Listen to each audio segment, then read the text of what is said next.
Assalamualaikum warahmatullahi wabarakatuh, sahabat budiman yang dirahmati Allah. Pada kesempatan yang berbahagia ini kita akan mengisahkan mengenai kisah sahabat yang bertemu Dajjal. Seperti apa rupanya? Simak video sampai habis.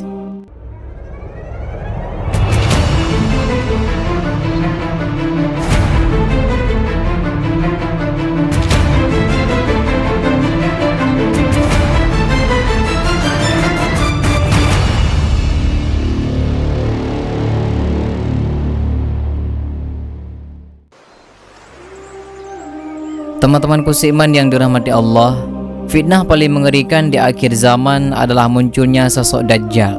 Makhluk tersebut nantinya akan berusaha menyesatkan umat manusia dari jalan yang lurus dengan berbagai tipu dayanya. Hingga saat ini sahabat budiman, kita belum tahu seperti apa rupa pastinya sosok Dajjal tersebut.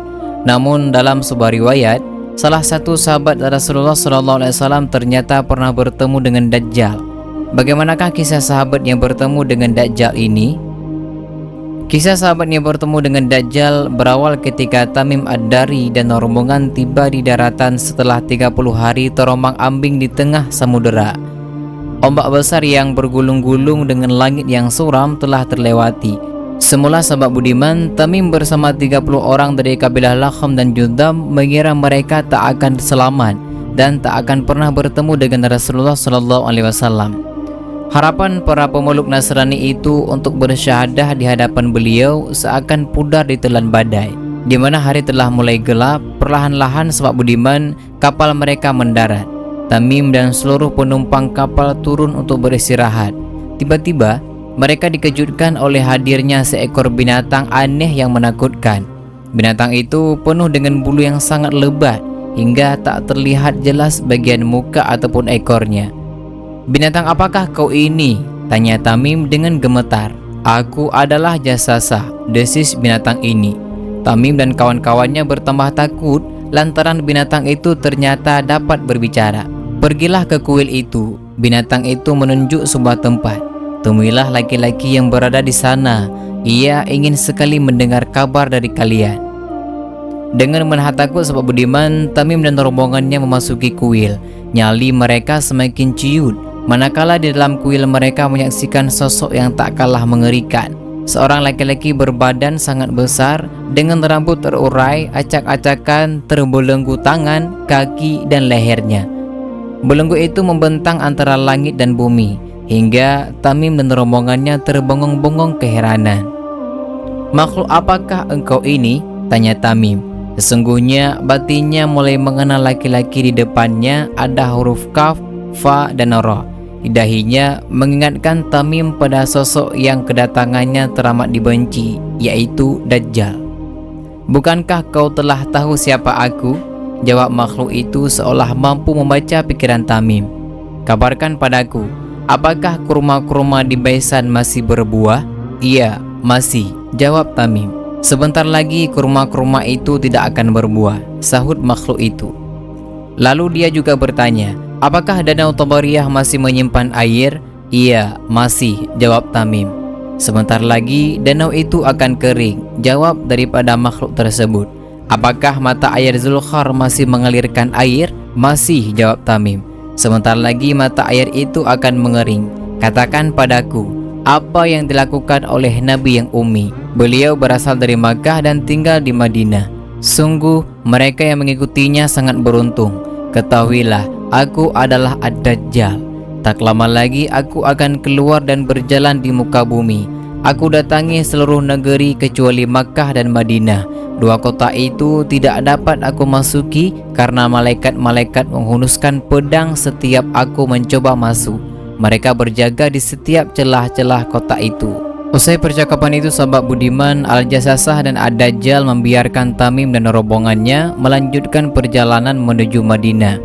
Di hadapan Rasulullah, mereka menceritakan apa yang mereka alami dan Rasulullah SAW membenarkannya. Inilah kejadian yang sudah dirasakan oleh sahabat Rasulullah perihal tentang bertemunya sosok Dajjal dengan Tamim. Namun juga Rasulullah sangat membenarkan kejadian yang sudah dilalui oleh Tamim tersebut. Namun akankah sosok Dajjal ini selalu menjadi penguasa di segala bidang? Tentulah tidak, karena sahabat budiman, sehebat-hebatnya Dajjal, ia memiliki kelemahan berupa perihal yang sangat ditakutinya. Apakah perihal tersebut? Layaknya manusia sahabat budiman, Dajjal pun memiliki suatu hal yang disenangi dan ditakuti. Jika kita berbicara tentang kesenangannya, mungkin itu sudah biasa, yakni ia sangat senang jika banyak orang yang mengikuti jejaknya. Lalu apa yang ditakuti olehnya? Adanya al-malhamah berupa jatuhnya meteor ke bumi, menyebabkan ledakan yang dahsyat sehingga debu-debu berterbangan membentuk kabut ataupun asap ataupun dukhan. Hal inilah yang menyebabkan Dajjal menjadi cacat dan pasukannya hancur lebur di medan Armageddon. Inilah janji nubuat yang paling ditakuti Dajjal. Oleh karena itu sahabat budiman, ketika Rasulullah SAW mendatangi Ibnu Sayyad untuk menguji apakah dia Dajjal ataupun bukan, maka Rasulullah menanyakan tentang perkara dukhan ataupun kabut tersebut.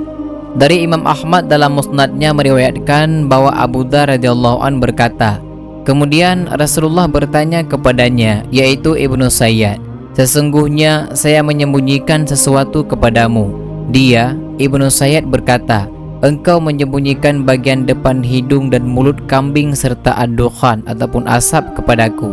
Kata Abu Dzar, ia hendak mengucapkan ad-dukhan ataupun asap tetapi tidak dapat, lalu ia mengucapkan ad-dukh. Yang dimaksud dengan ad-dukhan di sini adalah firman Allah Subhanahu wa taala dalam Al-Qur'an surah Ad-Dukhan ayat 10 sampai 12 yang artinya, maka tunggulah hari ketika langit membawa kabut ataupun dukhan yang nyata yang meliputi seluruh manusia. Inilah azab yang pedih. Hadis di atas ini sahabat budiman menunjukkan bahwa Rasulullah SAW mengetahui tentang hakikat Dajjal. Rasulullah sangat memahami bagaimana menguji seseorang itu Dajjal ataupun bukan, yaitu dengan menanyakannya tentang dukhan. Terlepas bahwa Ibnu Sayyad itu Dajjal ataupun bukan, bahwa perkara yang paling ditakuti Dajjal adalah munculnya dukhan. Dengan munculnya dukhan inilah maka Dajjal menjadi terhapus ataupun cacat, yaitu buta sebelah. Terdapat tulisan kafir di dahinya. Oleh karena itu sahabat budiman, Dajjal dinamakan Al-Masih ataupun terhapus karena Dajjal terhapus. Maksudnya adalah yaitu terhapus fisiknya dari normal menjadi cacat. Begitu juga sahabat budiman, seluruh orang kafir serta orang Yahudi yang berada di Khurasan, tubuh mereka dari kepala sampai kaki mengalami pembengkakan, sebagaimana disebutkan dalam hadis riwayat Ahmad bahwa Rasulullah SAW bersabda, Dajjal akan keluar di bumi bagian timur yang disebut Khurasan. Ia takuti oleh beberapa kaum yang wajah mereka seperti perisai yang dipukuli.